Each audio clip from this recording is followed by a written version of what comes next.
Président de l'Assemblée nationale, honorable Président du Sénat,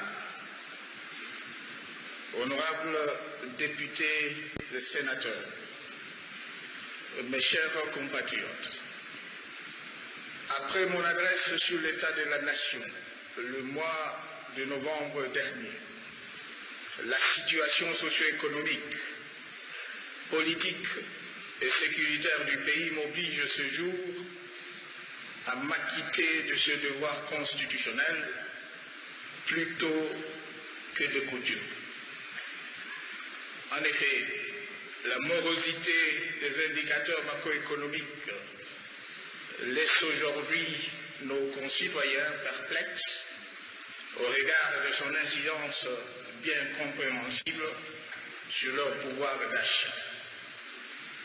Alors qu'au plan politique, les négociations du centre interdiocésain sur l'arrangement particulier relatif à la mise en œuvre de l'accord du 31 décembre 2016 ont généré quelques inquiétudes pour avoir achoppé sur des difficultés, du reste insurmontables. Les modalités de nomination du Premier ministre et la désignation d'une nouvelle personnalité à la tête du Conseil national de suivi des accords, CINSA en sigle.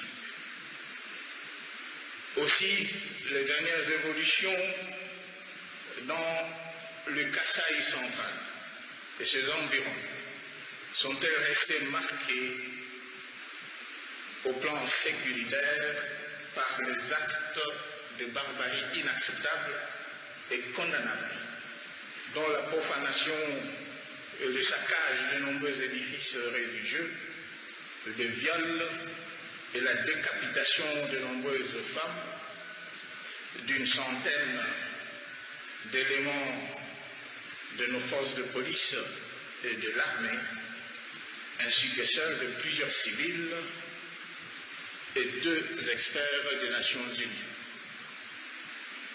En leur mémoire et en celle de tous les fils et filles de ce pays qui nous ont quittés en ce début d'année 2017, sous les drapeaux ou de morts naturelles, dont le président de l'UDPS, M.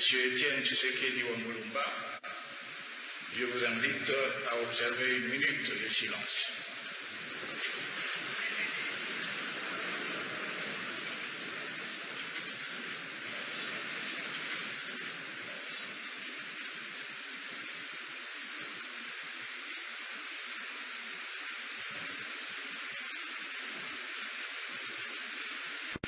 Merci.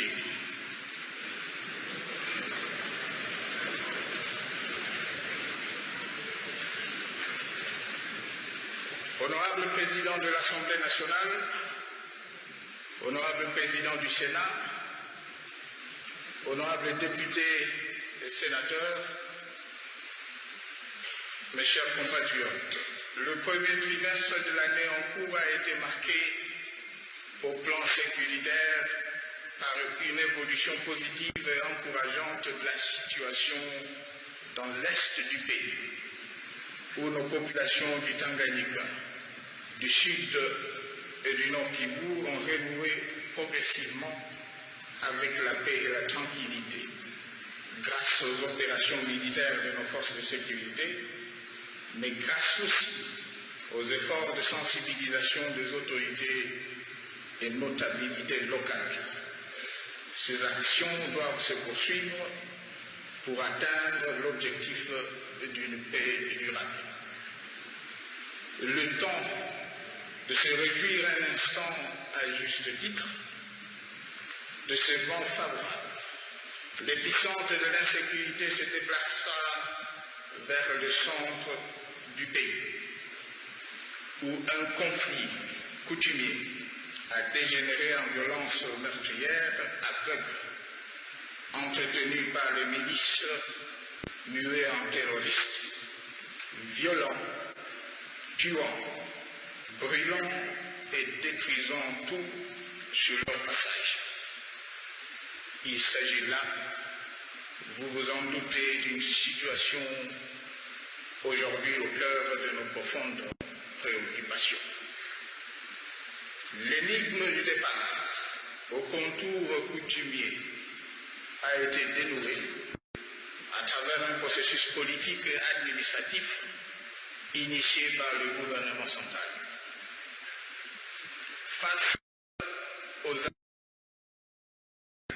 commises de victimes innocentes et en raison de la persistance de troubles à l'ordre public, mettant en péril la paix et la stabilité du pays, il ne nous reste plus qu'à déférer à notre obligation constitutionnelle, celle de rétablir l'autorité de l'État dans cette partie de la République par tous les moyens légaux possibles. C'est ici le sens des ordonnances que je viens de signer, mettant en place un secteur opérationnel dans le Kasaï.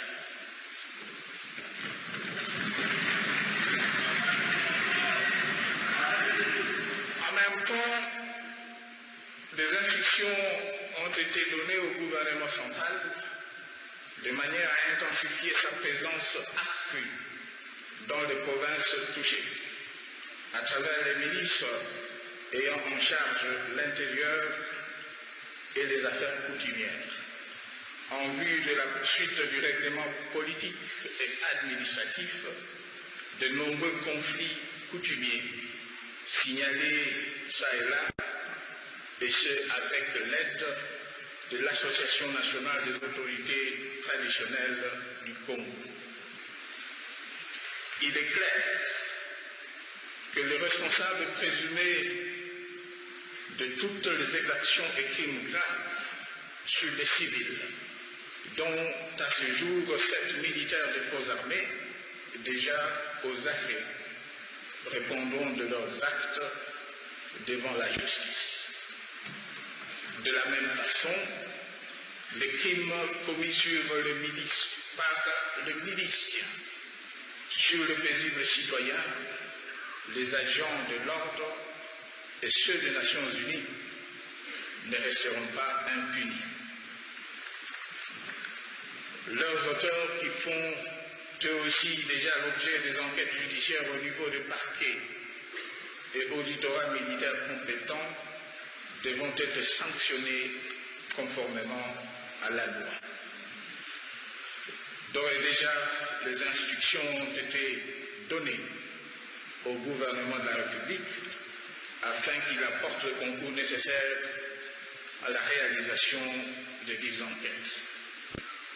En attendant, je lance un appel au calme dans le Kasaï central et j'invite les quelques jeunes entraînés dans des aventures sans lendemain, aux conséquences dévastatrices pour nos populations de provinces affectées, à déposer les armes et à cesser leurs actions criminelles. Honorable Président de l'Assemblée nationale, Honorable Président du Sénat, Honorables députés et sénateurs, je me fais le devoir de rappeler, une fois de plus, la fragilité des fondamentaux de notre tissu économique, tourné essentiellement vers le secteur tertiaire, et marqué d'une part par l'importation de biens de première nécessité consommés par les Congolais et que nous ne produisons pas, et d'autre part par l'exportation de matières premières vers les pays industrialisés, source de nos principales recettes budgétaires, mais dont la fixation de cours échappe à notre contrôle. Il va sans dire que tant que nous ne changerons pas ce paradigme, dont l'économie, notre économie, restera fragile et fera continuellement les frais des soubresauts de la conjoncture économique, internationale. Dans le même ordre d'idées, tant que notre système fiscal sera écrasant, discriminatoire et truffé d'une parafiscalité lourde, le climat des affaires ne sera pas propice à l'investissement productif ni civisme fiscal. Aujourd'hui, nous avons pris la mesure du défi. Il nous faut agir sans plus attendre. En plus des investissements publics légitimes, l'option est donc définitivement levée de promouvoir le soutien au secteur privé productif à travers particulièrement l'appui direct aux petites et moyennes industries et aux petites et moyennes entreprises, spécialement celles engagées dans l'agro-industrie, inscrivant leurs activités dans le cadre de chaînes de valeur. Il nous faut en effet produire ce que nous consommons, comme j'ai eu déjà à le dire, conférer de la valeur ajoutée à nos produits destinés non seulement à la consommation domestique, mais aussi à l'exportation en vue de les rendre plus compétitifs. Notre pays ne saurait plus indéfiniment être ce grand marché offrant l'opportunité d'affaires et d'emploi au peuple de pays tiers au détriment de sa propre population et de son économie.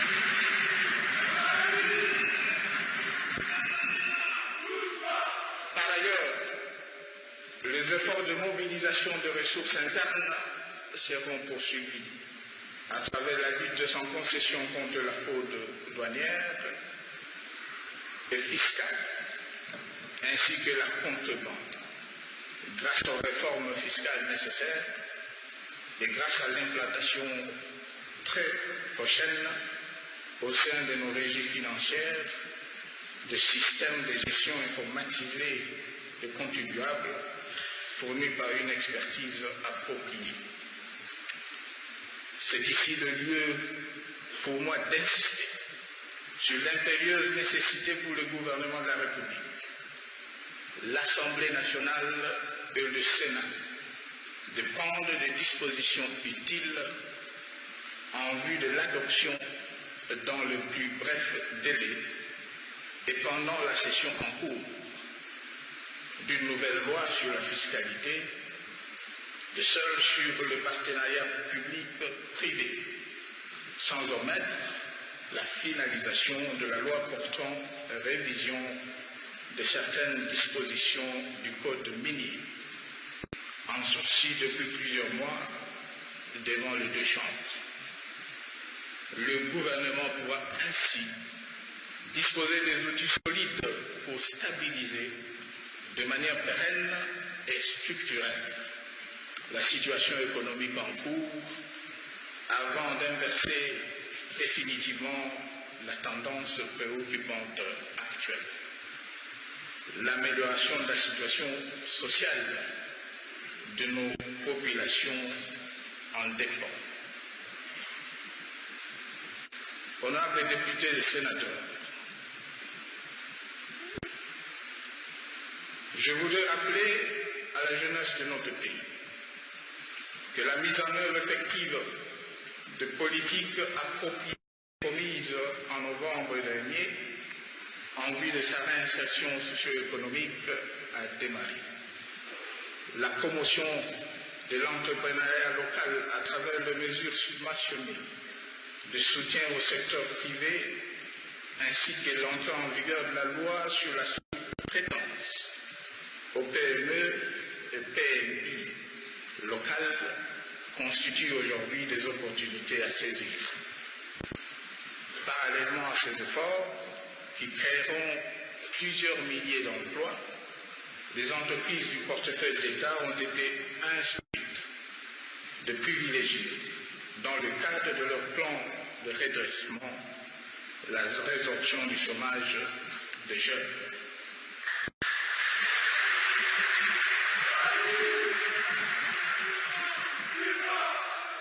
Quant aux agents et fonctionnaires de l'État, civils et militaires, le processus engagé de l'amélioration de leurs conditions de vie sera poursuivi.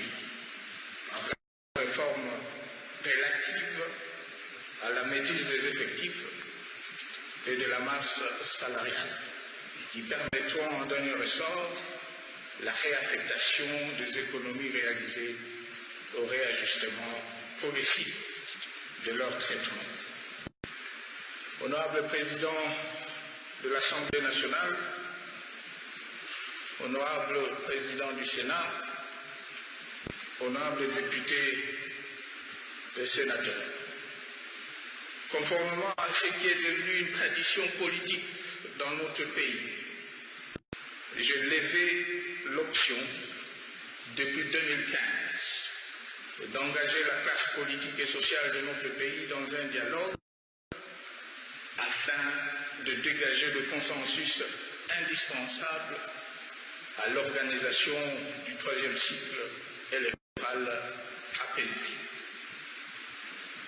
Cette initiative faisait suite du reste aux efforts entrepris dans le même sens en 2012, lorsqu'à la recherche du consensus national, en vue de défendre la patrie contre le pseudo-rébellion, j'avais convoqué les concertations nationales, ayant permis de renforcer notre cohésion en tant que nation et de soutenir d'une seule voix notre armée engagée dans les opérations de défense de la patrie.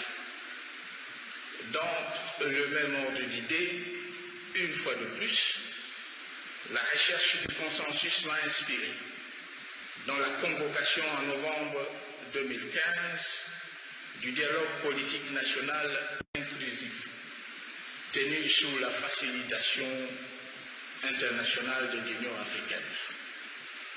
Ce forum, précédé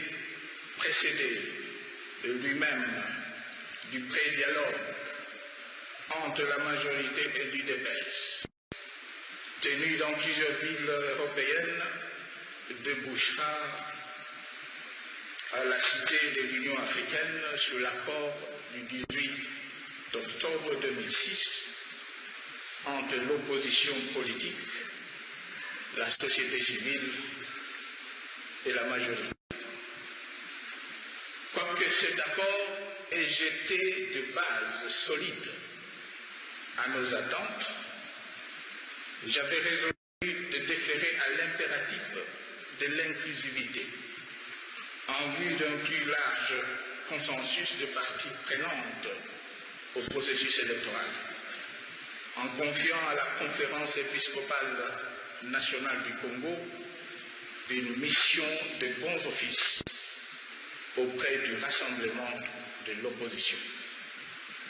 C'est ici le lieu de rendre hommage aux évêques de l'Église catholique pour l'excellent travail abattu ayant donné lieu à l'accord du 31 décembre dernier et à certains points de convergence sur des modalités de mise en œuvre du dit accord.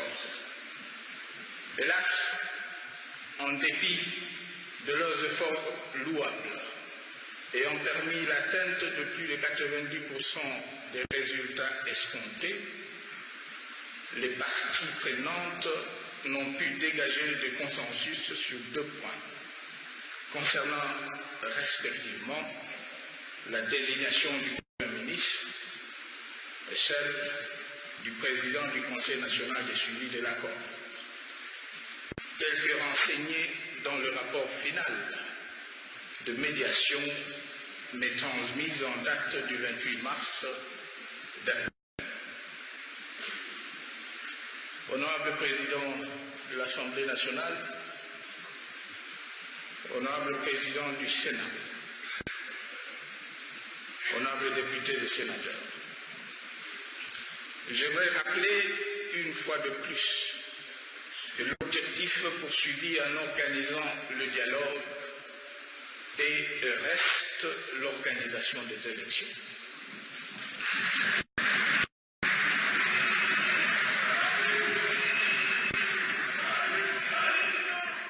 Je félicite pour cela notre centrale électorale qui, dans des conditions extrêmement difficiles,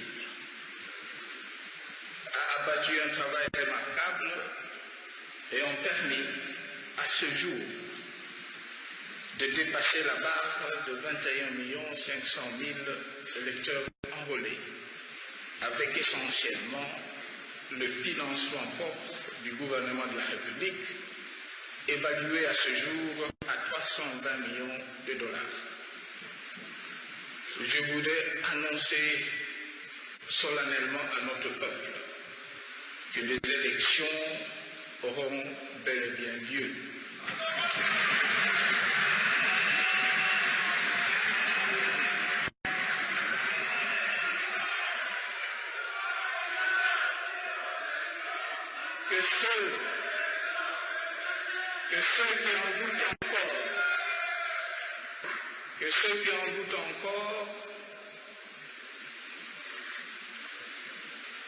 Que ceux qui en doutent encore soient rassurés. Tout sera mis en œuvre, en effet, pour atteindre cet objectif, conformément au calendrier qui sera fixé par la CENI. L'accord du 18 octobre, comme celui du 31 décembre 2016, ayant dégagé le consensus, jadis recherché sur la problématique de séquence des élections et du fichier électoral, aussitôt celui-ci constitué et la répartition des sièges déterminée par une loi qui sera adoptée par les deux chambres, plus rien ne devra empêcher la convocation du scrutin. Honorables députés, honorables sénateurs, ce processus étant l'œuvre de Congolais, financé par les Congolais eux-mêmes, aucune ingérence étrangère ni dans son pilotage.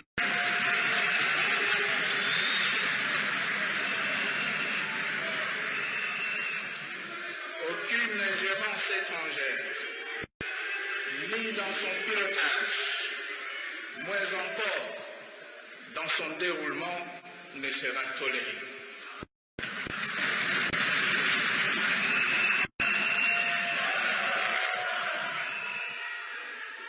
Comme dans tout autre pays membre des Nations Unies, il s'agit là d'une question de politique intérieure et relevant en conséquence de la souveraineté nationale.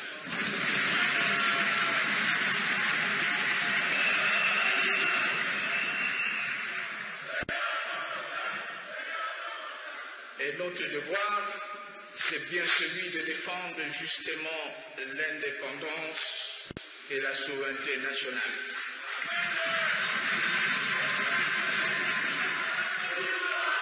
Conformément à l'engagement pris devant notre peuple au terme de notre serment constitutionnel.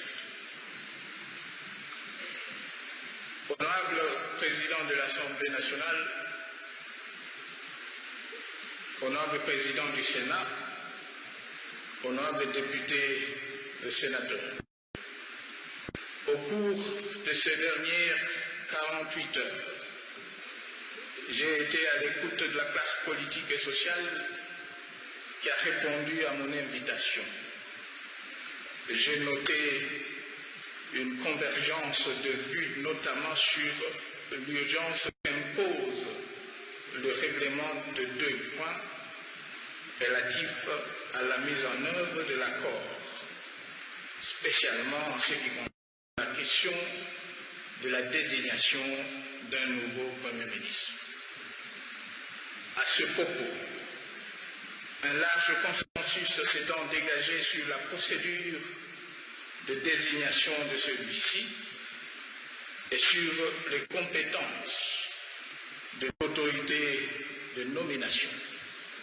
J'invite le rassemblement à surmonter ces querelles intestines et à harmoniser les vues.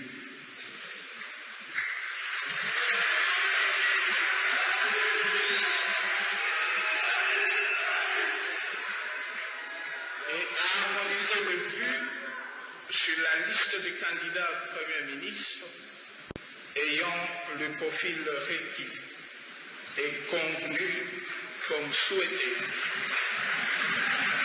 depuis plusieurs mois.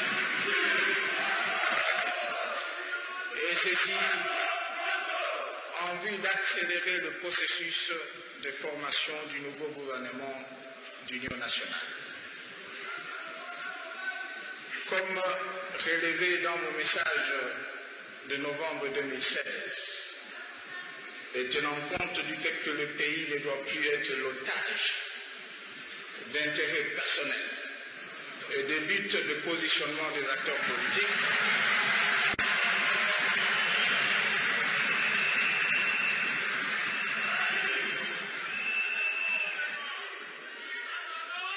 comme relevé dans mon message de novembre 2016, et tenant compte du fait que le pays ne doit plus être l'otage d'intérêts personnels et de lutte de positionnement des acteurs politiques, le Premier ministre sera impérativement nommé dans les 48 heures.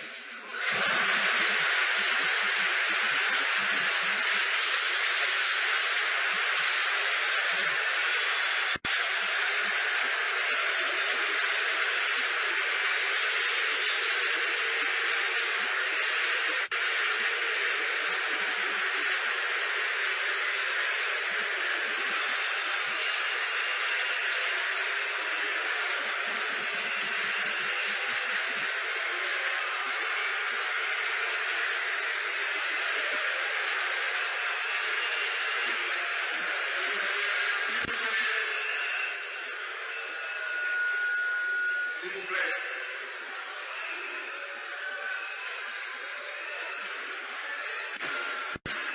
S'il vous plaît, suivez le message du président de la République. S'il vous plaît. Quant à la présidence du Conseil national de suivi de l'accord, je demande aux deux chambres du Parlement d'adopter rapidement la loi organique y relative,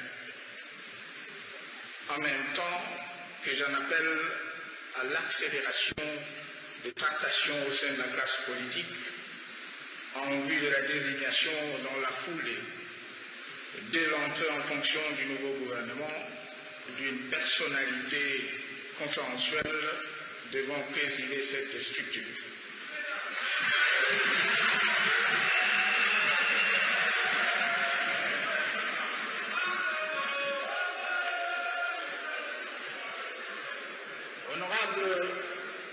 Honorable Président de l'Assemblée nationale, honorable Président du Sénat, honorables députés et sénateurs, mes chers compatriotes, comme par le passé, la République démocratique du Congo n'a pas vocation à sombrer, mais plutôt à émerger. Ces difficultés conjoncturelles étant bien cernées, elles sont en voie de trouver des réponses appropriées. Je suis convaincu que grâce à l'engagement de tous, opposition, société civile et majorité, et surtout grâce à l'appui de notre peuple, nous saurons surmonter les défis qui se présentent à nous. Et notre beau pays survivra aux prédictions apocalyptiques et malveillantes de ses détracteurs.